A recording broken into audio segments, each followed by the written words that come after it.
Pero claro, a ver si para desbloquear todo el potencial tengo que cambiar la C2 del salón por una G4. Ya veremos.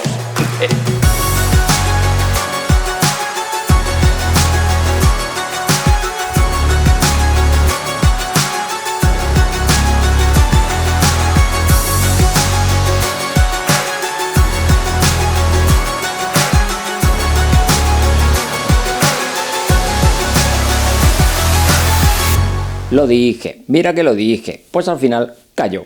En fin, que este vídeo es muy especial porque resume un poco estos 10 años que llevo con la tecnología OLED y es el culmen directamente de estos 10 años.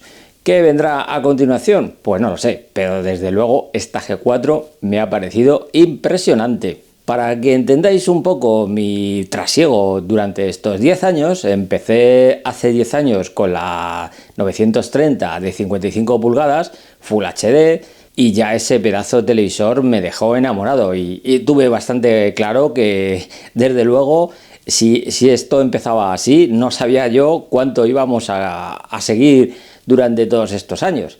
En 2016 decidí dar el paso y me compré la C6 de 65 pulgadas, volví a subir de pulgadas, en 3D, curva, etcétera. Ya estrenaba con HDR, etcétera. Bueno, una maravilla. Pero en 2019 pues volví de nuevo a saltar, esta vez la C9 de 77 pulgadas, nuevo tamaño, nueva tecnología, un pepino de televisor que desde luego casi lo tuve 3 años prácticamente. Y en 2022 ya salté a la C2 de 83 pulgadas, que ya me pareció inmensa. Ya es un salto que son 6 pulgadas más, pero se notan. Y desde luego es un televisor que ha cumplido, pero con creces. Y pensaba que no iba a encontrar algo mejor, hasta que llega 2024, LG presenta la nueva gama y bueno, tenemos aquí el pedazo bestia de la G4 y en 83 pulgadas, que incorpora todas las novedades del chip nuevo, del panel nuevo, MLA, etcétera. Bueno, ya sabemos todas estas sopa de siglas que hay, ¿no? Así que para mí este es un análisis muy especial por este recorrido de estos 10 años que he tenido junto con la tecnología OLED y con el televisor que muchos medios consideran el mejor televisor del año. En fin, que vamos a empezar con el análisis y además que incluye una comparativa lado a lado con mi anterior C2 de 83 pulgadas con la nueva G4 de 83 pulgadas. No lo perdáis porque la verdad es que está bastante bien. Así que con esto empezamos.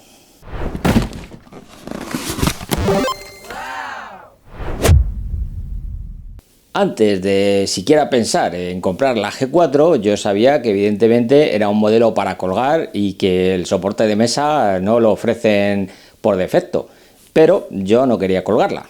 Las razones son varias. Por un lado, colgarla haría que se viese más lejos. Parece una tontería, pero a los 3 metros que la tengo, para mí es perfecta de tamaño. Por otro lado, para los análisis de televisores suelo usar las consolas y para ello tengo que desconectarlas de la tele principal y ya sabéis qué significa eso, mover la tele, etc. Por último, el altavoz central lo tenía demasiado arriba y la intención era ponerlo en el sitio donde le corresponde, que es abajo. Así que la elección era obvia, ir a por algún tipo de soporte con peana, porque el oficial de LG, además de carísimo, que vale 200 euros, no levantaba tanto la tele como yo quería. Así que me recomendaron uno que es el que os muestro aquí y que además os pongo el enlace para comprarlo en Amazon en la descripción por si a alguno le interesa.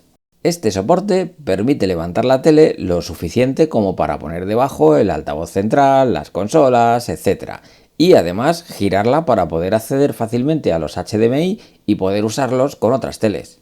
El resultado, pues ya lo veis, un cambio estético mucho mejor, donde hasta he cambiado las horrorosas placas blancas de la PS5 por unas negras y he elevado el central con unas cuñas para dirigir el sonido hacia el centro. Todo queda ahora mucho mejor. Pero vamos a volver atrás al momento en el que trajeron la tele y los operarios de LG, a los cuales tengo que agradecer la labor que hicieron, porque desde luego lo hicieron espectacularmente bien y yo Lo único que hice fue grabar ese momento, así que vamos a ver ese unboxing y la colocación de la tele en su posición definitiva. Primero trajeron la tele. Aquí podéis ver la imponente caja. Menos mal que vivo en un bajo.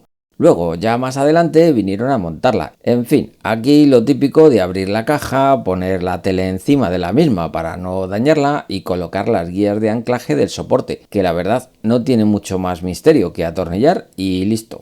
Luego, sobre estas se coloca el soporte y se fija con otros 2 tornillos, como se puede ver aquí, y ya estaría lista para colocar.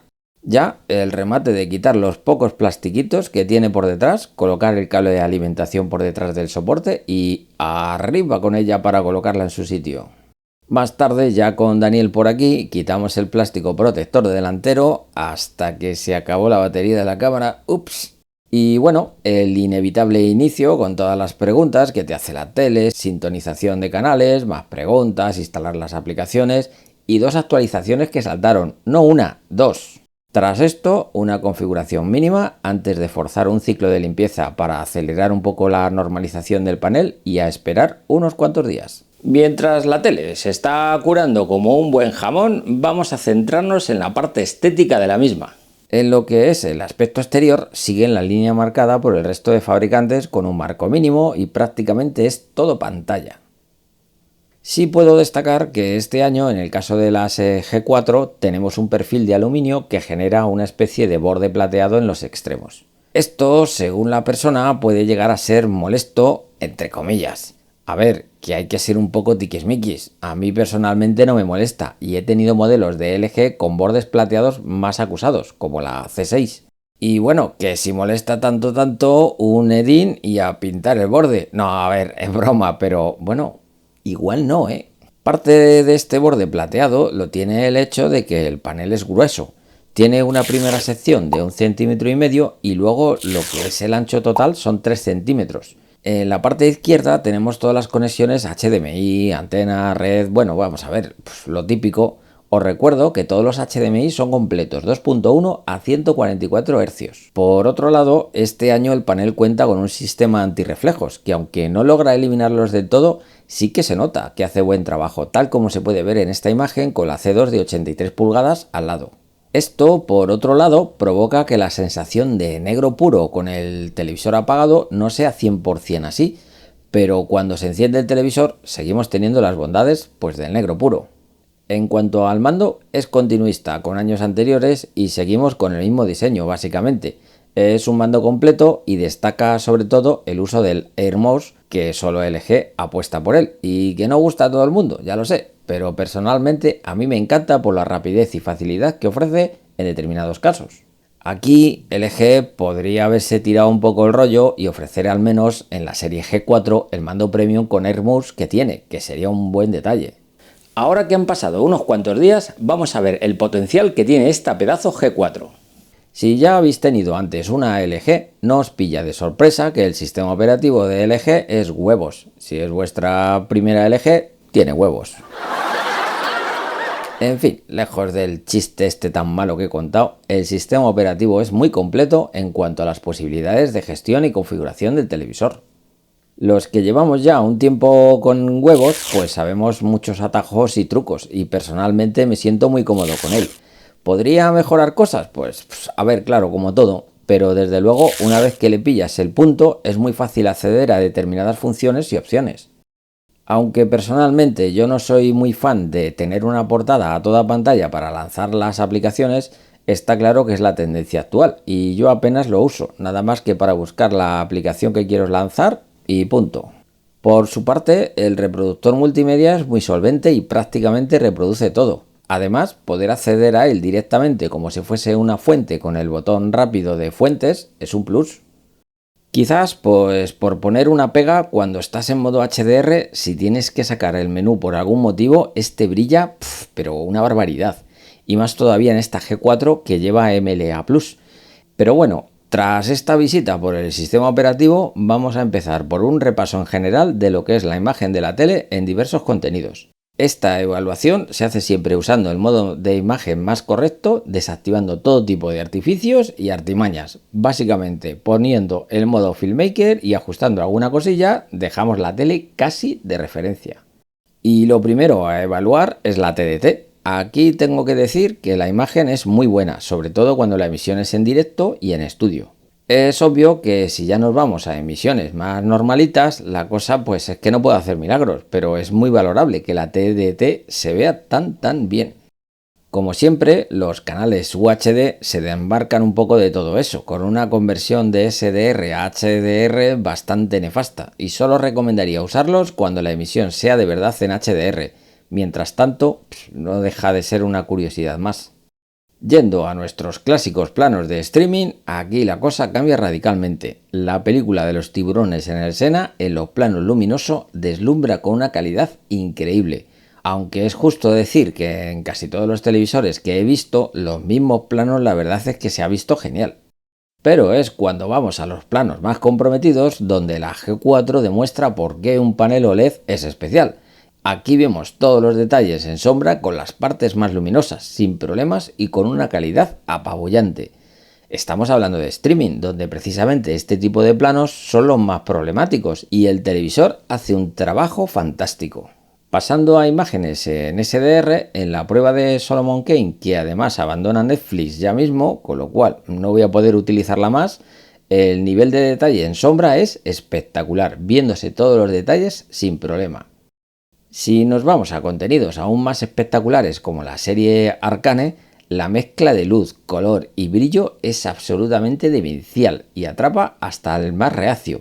Bueno, para deciros que yo me he quedado embobado viendo los capítulos que ya había visto. Si elevamos el nivel y ponemos los clásicos planos de nuestras demos, es obvio que todo es un caramelito para los ojos, como el plano de inicio del sol que siempre usamos y que brilla con una luz propia, con un look muy similar a como se veía en la Sony A95L. Pero vamos a elevar el nivel aún más con la demo en Dolby Vision de los geckos, es que se ve increíble. Sin embargo, solo comparando lado a lado con otro televisor como es el C2, es posible ver la diferencia, pero eso será más adelante en el análisis. Aquí os dejamos un pequeño aperitivo. Obviamente, encontrar planos así en contenido real que no sean demos se antoja más complicado, pues la tendencia actual es mostrar planos oscuros pero con detalle en sombra. Por eso siempre digo que las demos no representan la realidad de lo que es el contenido que normalmente vemos. Bien, vamos a ir ahora a la parte más técnica. Vamos a ver la temperatura de color, los nits, cómo anda de uniformidad. Ya sabéis, esto es sacarle las tripas y ver tanto lo más bueno como lo más... Lo primero que probé, como siempre, fue el patrón Black Clipping, pues de ellos depende el detalle en sombra y que no haga clipping, pues en ellos. Y el resultado en SDR es que veo sin problemas todo el detalle en sombra. Aunque es complicado de grabar y la imagen que os muestro no es representativa de cómo lo veo, os puedo asegurar que se ven sin problemas a oscuras total. Aquí, además, la uniformidad la he visto muy bien. A ver, no es perfecta porque en los OLED nunca se va a tener una uniformidad de gris perfecta. Respecto al HDR, los patrones que tengo son aún más complicados de ver. Pues bueno, ¿cuál es mi sorpresa? De que no solo veo las dos bandas verticales, sino también los cuadros a la izquierda. Esto es con mucho lo que más me preocupa en cualquier panel OLED y desde luego esta G4 lo supera con nota muy alta. Respecto a la parte contraria, a lo que es el blanco más intenso, al poner el patrón White Clipping con el contraste al máximo, sucede lo mismo. Se deja ver detalle a partir de 235, que es lo correcto. Además, la pantalla blanca al 100% se ve sin tintes ni problemas. Aproveché también para sacar varios planos macro de los 4 subpíxeles, y aquí podéis verlos en todo detalle, usando los patrones rojo, verde, azul y blanco.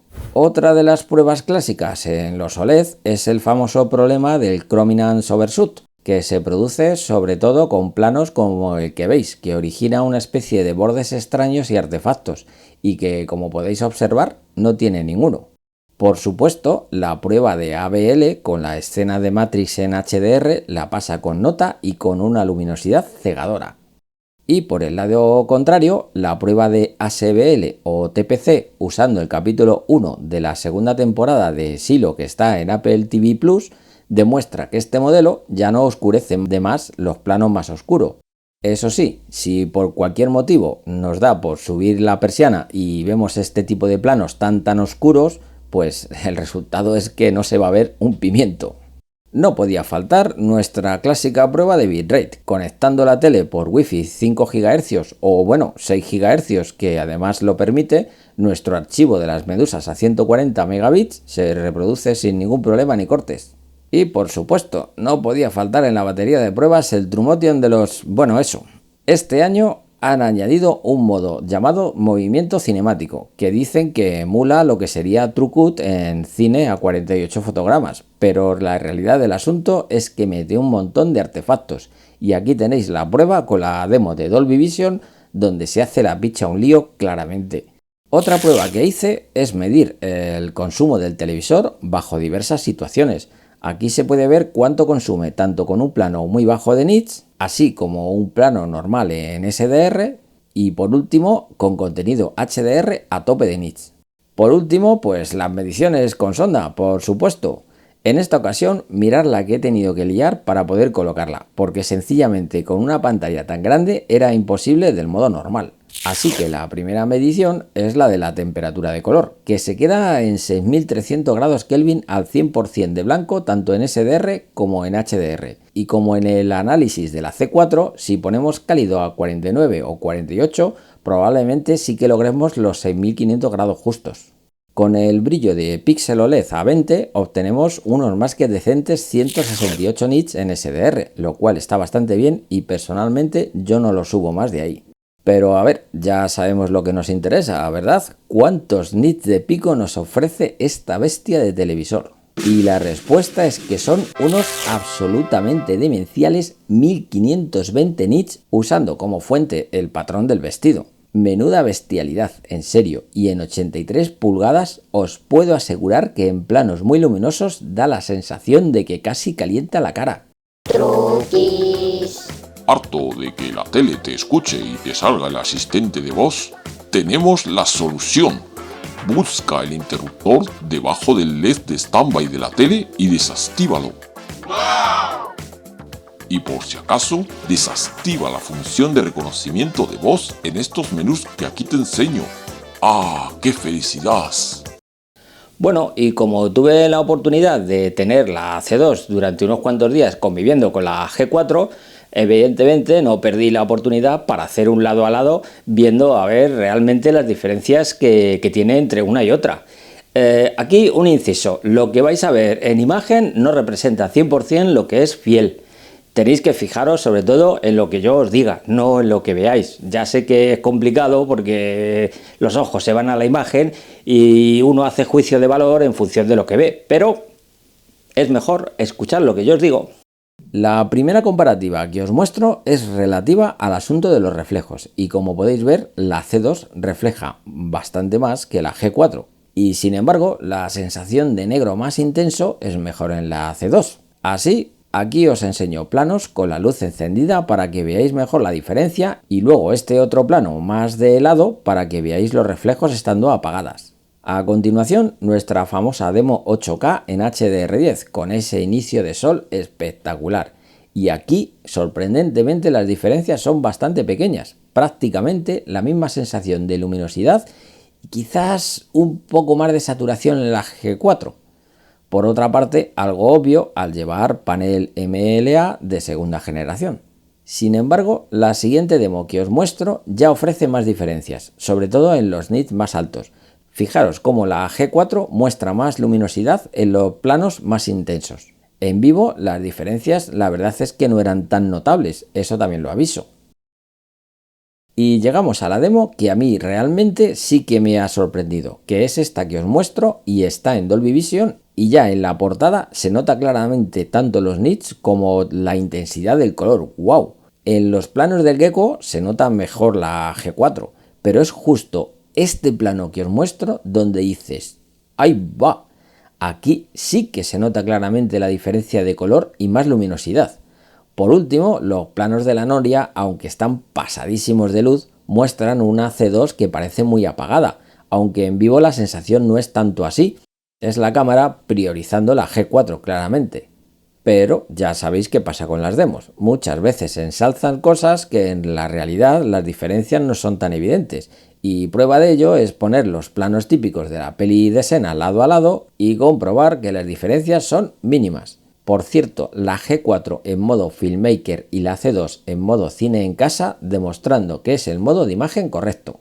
Por último, el inicio de Gambito de Dama, que como podéis ver se ve prácticamente idéntico en las dos y con una uniformidad muy buena por parte de ambas, teniendo en cuenta de que estos planos de origen pues son muy malos.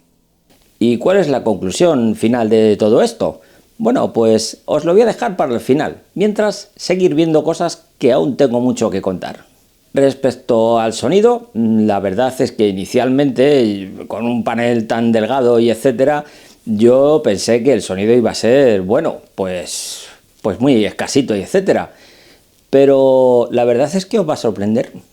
Y es que normalmente, dado que siempre uso el home cinema, no presto atención a cómo suena el televisor que compro para mí, la verdad. Es lo que sucede cuando los prejuicios entran y se acomodan, en vez de comprobar si es cierta o no la sospecha. Eso sí, aunque adultere un poco más el sonido, he notado que el modo de sonido AI da una mayor espacialidad y mejor nitidez en las voces. Aquí os pongo un ejemplo entre el modo cine y el modo AI.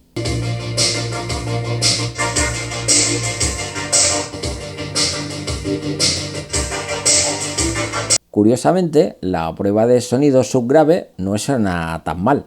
No sé dónde esconde la tele los altavoces, pero la verdad es que me ha sorprendido. Escuchar un poco. En cuanto al soporte de códecs, este año soporta todos los códecs de sonido sin excepción. A ver, que a mí de poco me importa, porque ya por lo general lo que escucho está en Dolby Digital Plus o en Atmos. Pero oye, es un añadido valorable y no molesta, al contrario. Aquí podéis ver un recorrido por todas las pistas. Eso sí, si conectáis un home cinema o una barra de sonido, recordad que la salida de audio tiene que estar siempre en transferencia.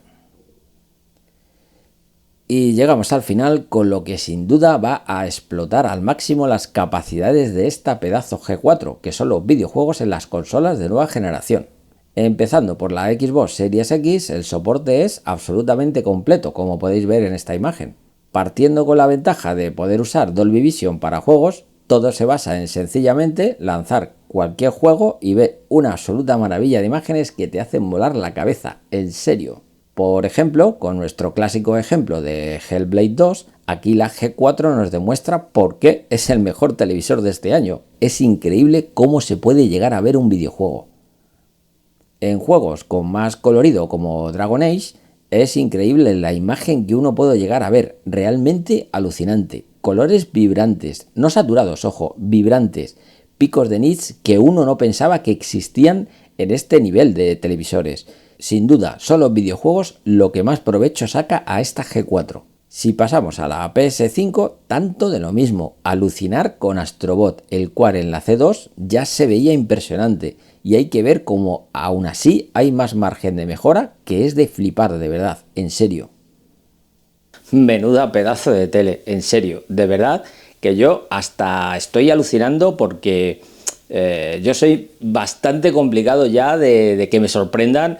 Por aquí han pasado mini LEDs con decenas de miles de nits. Bueno, mentira, decenas no, ¿vale? O sea, tampoco hay que exagerar, miles de nits, hasta ahí. Pero es cierto que si algo me podía sorprender a estas alturas era esta G4. O sea, el potencial que tiene es absolutamente bestial. Y algo que me ha sorprendido muchísimo, y esto lo digo porque realmente años atrás no he visto tanta gana de tener un televisor de estas características, es la cantidad de gente que está comprando justamente este modelo de 83 pulgadas.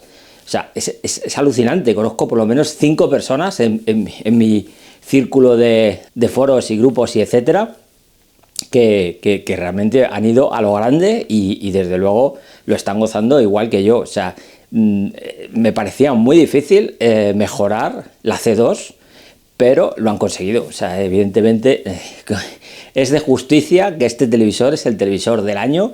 Lo están laureando por todos los sitios y evidentemente se nota y lo demuestra. O sea, es que yo por mucho que le intente buscar las cosquillas, evidentemente las puedes encontrar, pero es un televisor que os juro que de verdad es una maravilla. O sea, es de momento el mejor televisor que he tenido. Evidentemente, cada vez que tengo un nuevo televisor digo lo mismo. No sé lo que nos deparará 2025, 2026, 2027. Los fabricantes, ya sabéis, están ahí siempre adelantándose a todos nosotros y ya tienen los planes preparados de aquí a varios años, ¿no? Pero desde luego este televisor ha cumplido, pero con muchísimas expectativas que yo tenía. Ya dije a principio de año que si se ponía a tiro, evidentemente iba a ir a por él. Y aquí está la prueba, evidentemente. Por mi parte, pues nada más. Esto no acaba aquí, evidentemente. Está la guía de ajuste, que va a ser totalmente completa. Y luego quiero hacer un par de guías más, una dedicada a Xbox y otra a Play. Porque evidentemente uno de los grandes beneficiados de este televisor son los videojuegos, que sencillamente es lo que más me ha asombrado de todo lo que he visto. Y mira que he visto un montón de contenidos, demos, etcétera. Ya sabéis que las demos entran mucho por los ojos, pero al final el contenido real es el que manda. Y sin embargo los videojuegos es que desata la potencia más brutal de este televisor y os juro que o sea, os prometo que esto no es postureo ni nada, es opinión mía personal, así libre. Y estoy absolutamente alucinado con la calidad de imagen que ofrece este televisor. O sea, lejos de chips mágicos, de IAs, de mejoradores, que yo les desactivo todo, ya sabéis, el potencial que tiene este televisor es increíble. Y si podéis llegar a comprarlo, desde luego os puedo decir que no os va a defraudar. Por mi lado, nada más, simplemente agradeceros la labor. Ya somos 4020, creo. No hacéis más que apoyarme en el canal, lo cual agradezco muchísimo y me da muchísima más gasolina para seguir intentando hacer los vídeos lo mejor posible y sobre todo intentar ayudaros. A veces no puedo contestar todos los mensajes, sobre todo el tema de comparativas. ¿Qué televisor cojo? Este, el otro, tal. Uno no puede contestar abiertamente y decidirme por uno o por otro, porque evidentemente no he podido tocar todos los televisores y ya sabéis que mi preferencia es la niña bonita y son los OLED, evidentemente por encima de todo. Pero aún así hay televisores muy buenos en el mercado que merecen la pena ser analizados y en eso estamos. Y bueno, hasta el siguiente vídeo y televisor, pues aquí me despido. Adiós.